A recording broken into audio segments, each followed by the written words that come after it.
Silver is ready. In fact, it's been ready to launch, but not so fast. It's not going to happen yet. I'll explain why as we explore.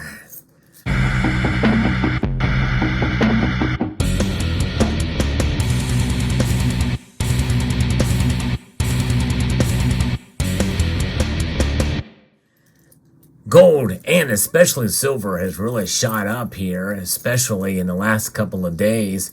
Silver's performance compared to gold is noted in the gold to silver ratio. It is now down to below 82. And of course, that's still very, very high, which means that silver has a lot of potential to increase dramatically higher.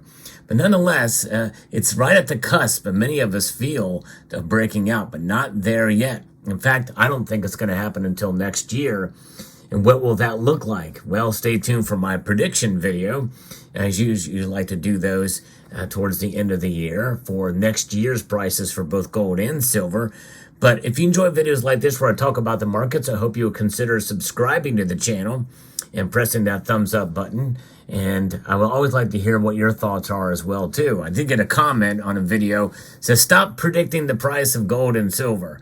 Do you know what? Hey, it's part of what I do on the channel. I make one big prediction each year, and I've done it for the past 3 years. Whether I'm right or wrong, I stick with it. And obviously, we do speculate on what happens in between in the markets, too, where the markets are going to go. A lot of it is based off of psychology.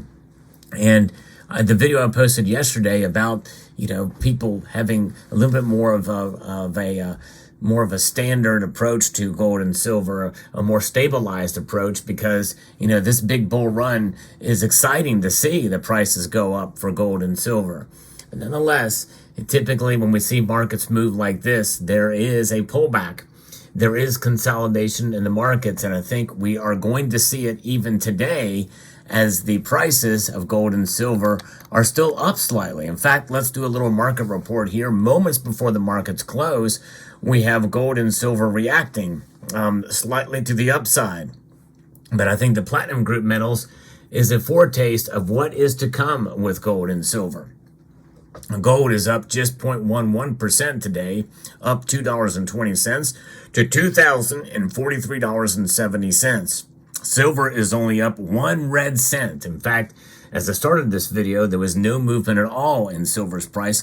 No loss, no gain. It was in the black, but it is up 1 red cent right now, 0.04% increase to $25.11.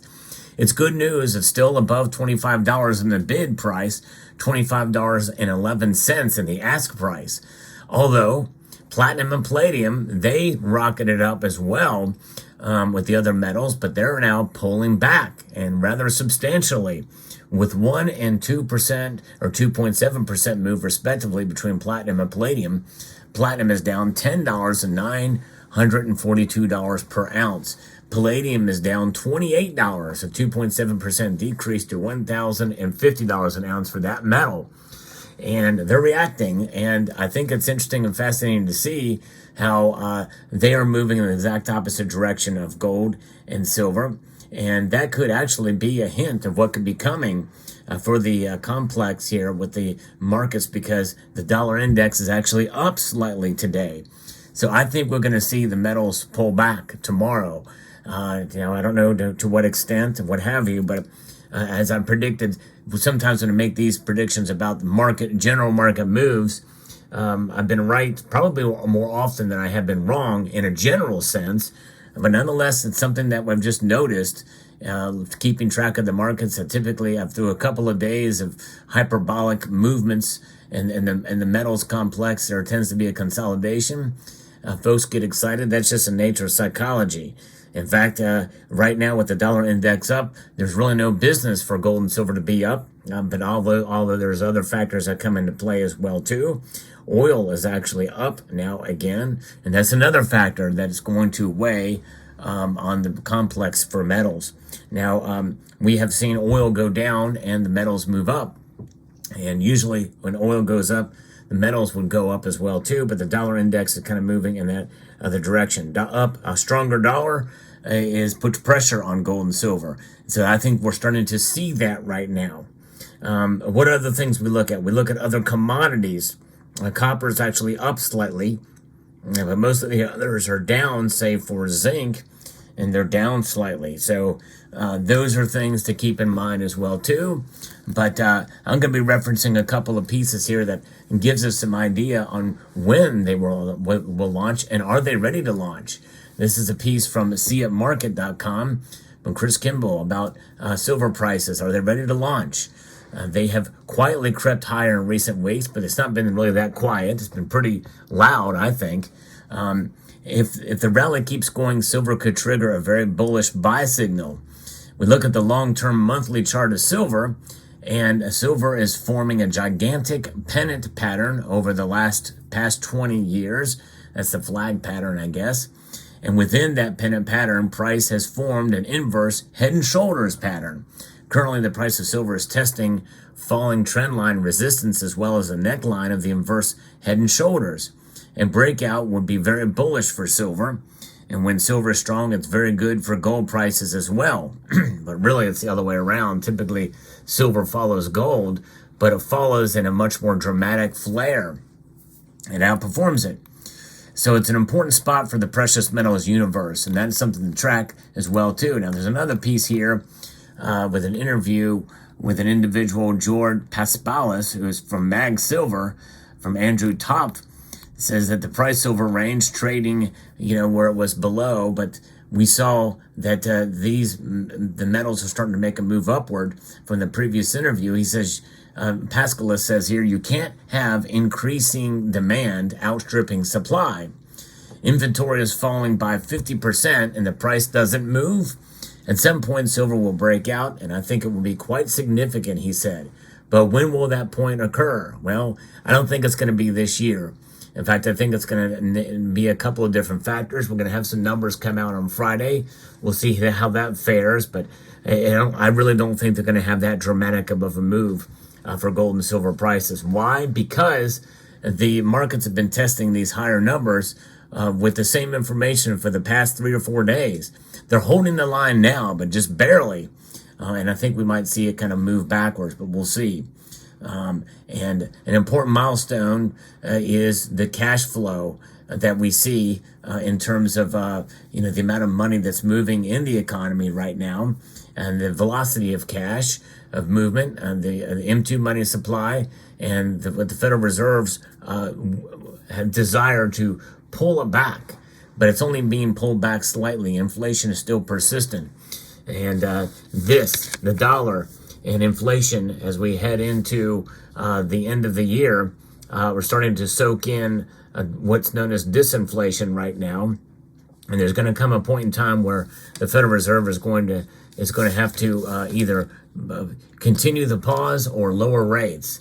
And when will they do that? Well, most of the market think it's going to be around May. 75% think it's going to happen then. And then we'll see the metals should be rising much more then. And that could be the breakout period, especially for silver. But you look at the technicals, you look at all the different fundamentals, all the geopolitical uncertainty. We're hearing little bits of news here and there of more uncertainty in the geopolitical realm. Not much news on what China and Taiwan. However, in the South China Sea, there's been some close calls. And of course, we know there's been increasing attacks on U.S. troops and in Syria, Iraq, and other places, to the tune of like 75 of them. So there's some uncertainty out there. But nonetheless, I think silver, especially as a metal, is something we just have to be patient with. We look at the demand and the supply fundamentals, especially with regards to photovoltaics. There's a lot of numbers about supply and demand, but I had a viewer comment and say that, he keeps tracks of what the solar industry is doing, and there's going to be a lot more demand. And that is something that we're going to see here with Mag Silver, this mine in Mexico. They've started to concentrate production and shipped its first commercial lead and zinc concentrates in March of 2023. And that processing facility achieved nameplate capacity during September, with silver recovery consistent above 88%. So they are mining more silver and it's coming out of the ground. Of course, Mexico is a huge producer of silver. And so as more silver comes online to meet that demand, will it be enough to meet that demand? And what kind of impact is it going to have on prices? We've seen some hiccups in 2023, and with the calls for a recession coming, that means that demand should be stifled a bit for some silver product to be in electronics and the like. But I think photovoltaics very well could be the one factor that could keep that demand up and strong into 2024, which could put pressure on the markets. And no matter what the dollar does, and no matter what the Fed does, and that silver as an industrial metal could break out, and we could see it launch. What does it mean for silver's price to launch? I think it just means that it's going to break out at a consistent level and to the upside to a price where there's new lows that it can't really or highly unlikely to fall below. Let's say that bottom is $24, and we see it move up $26, $27. And if it stays above $24 and never goes below that in the following year, and we see it stay $25 and up, maybe into $28, $29, and maybe even test $30 multiple times. It would have to be multiple times. I think that's probably a breakout where we see it not fall below the previous support, which is like 24 and change, actually, from what I understand. And then that breakout to the upside means that it is launched to the next level, not to the moon. It just means to the next level of support. And that's where the technicals come into play, and we start to see resistance, support, and or breaking through resistance, and maybe it breaks through another level of resistance, into this $30 range, which we've not seen in a while. So that's my feeling there. Let me know what your thoughts are in the comment section down below. I am pretty bullish on silver to an extent, but I also like to be realistic about the metal to give you all the different options and things that are coming into play here. And never underestimate the power for silver to underperform expectations. We've seen that many, many times, and I've witnessed it. And when I made my predictions on silver, my annual predictions, I've been wrong. But a lot of times during the course of the year, they have come into fruition. But those are just general market moves. Let me know what your thoughts are in the comment section down below. Hope you found this video informative, insightful, and educational. Would like to extend a multitude of gratitude to you all for taking the time to watch, and to encourage you to please rate, share, comment, and